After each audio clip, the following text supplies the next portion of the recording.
I come to work this morning and my air conditioning's not working. So, take it apart, see what's going on. Hopefully it's a capacitor. It's one of the cheapest fixes you can do on a air conditioning. So, we've got 4 bolts to take loose on either side of this, take this panel off. Number one safety thing, I've already violated it. Before you do anything on an air conditioner, you need to open your box and grab a hold of your disconnect and pull it out. You might want to note what is up and down too. Makes it easier putting it back in. So,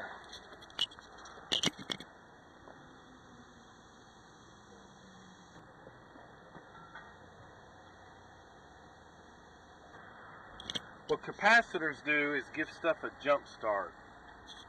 And there should be 2. There's one there for the fan and one there for the compressor.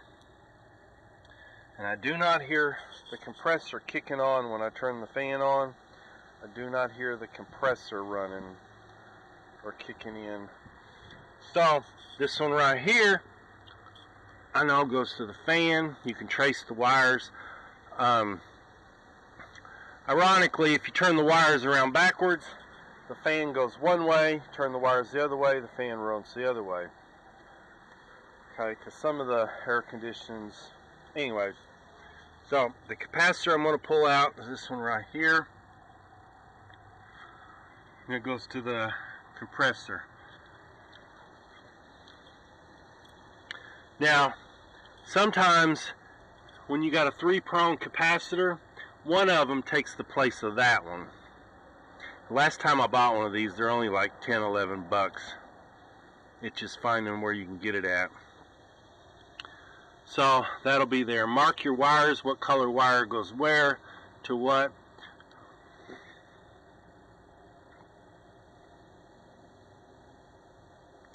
How am I supposed to ground that out when there's a metal plastic V going there? But you need to ground the 2 terminals to the common, keep from getting electrocuted, because they'll hold a voltage for hours.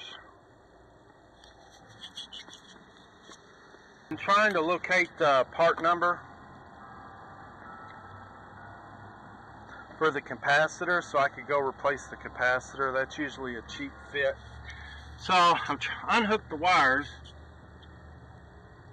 mark them on the capacitor, and unhook them.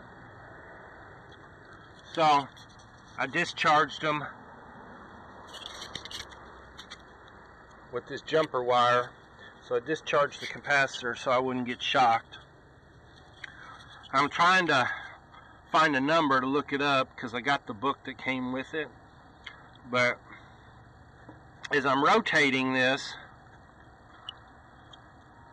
look what I find. I think that might be a problem. I don't think that it's supposed to be bulged out like that.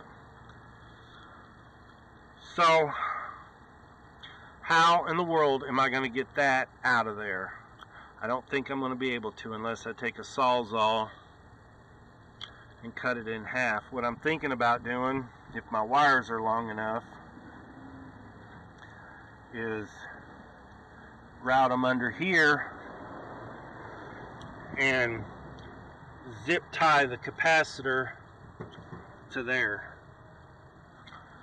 Because I'm either going to have to Sawzall it there or there, but there's no way.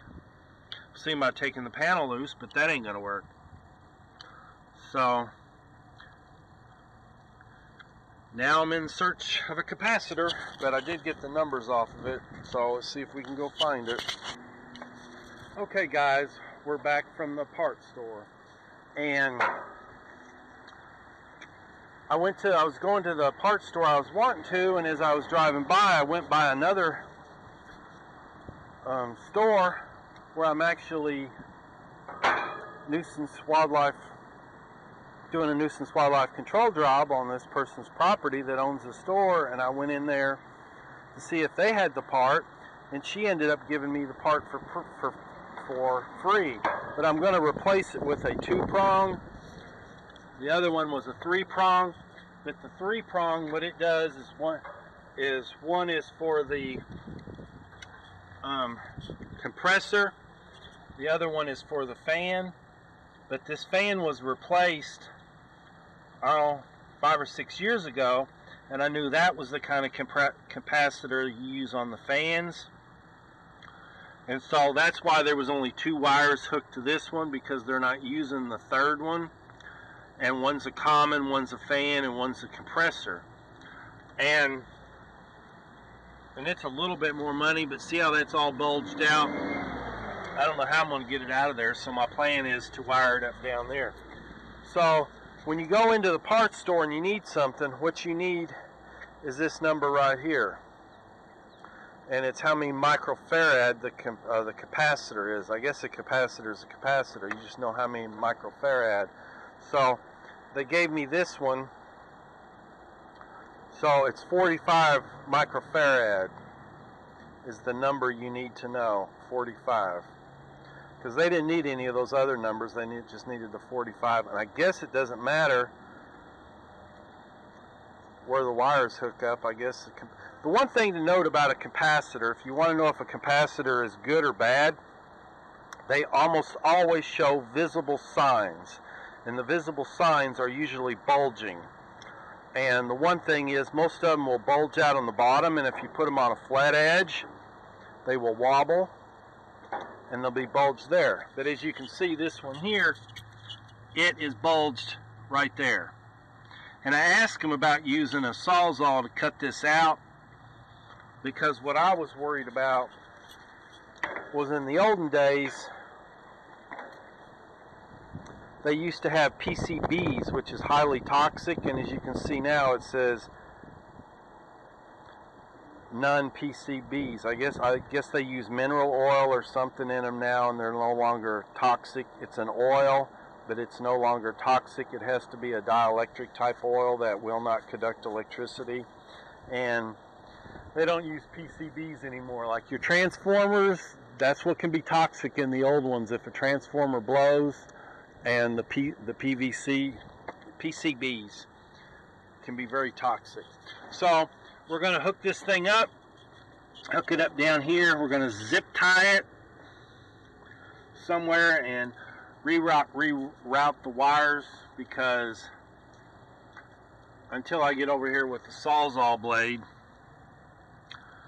there's no way I'm going to be able to get that out of there. I might be able to take a chisel and chisel it out, but just to get it going, I'm going to hook it up down below there. So let's get some AC going. One thing to note, I asked her how much they would have charged if I would have called someone to come out here and diagnose and put this in here. She told me, although the part list for $20, you can buy it online for $10. You know, they're going to double the price. But she told me that on a service call, if a tech would have come out to put it in, he would have charged $100 for the part, $50 to put it in, and then anywhere between $100 and $150 service call to diagnose it, then $50. So we're looking at $250 to $300 to put a $20 part in that takes 2 wires and a zip tie.